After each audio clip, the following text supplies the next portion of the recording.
छठी माता की जय।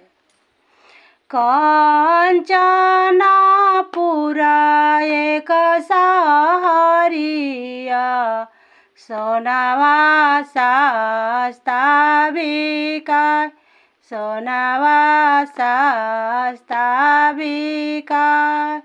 ओही जैसे सोना वाले आइबो करबो भगिनावा के दान, करबो भगिनावा के दान, करबो भगिनावा के दानावा।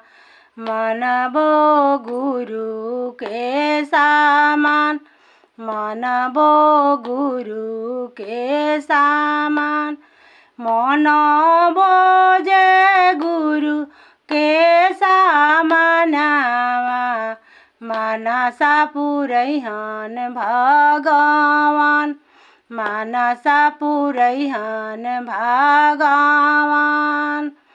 कंचनपुर एक सहरिया सोनावा सस्ता बिकाय, सोनावा सस्ता बिकाय।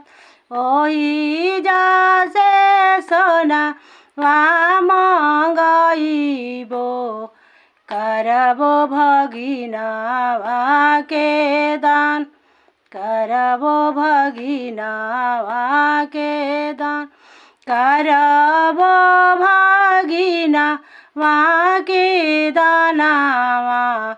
मनबो गुरु के सामान, मनबो गुरु के सामान।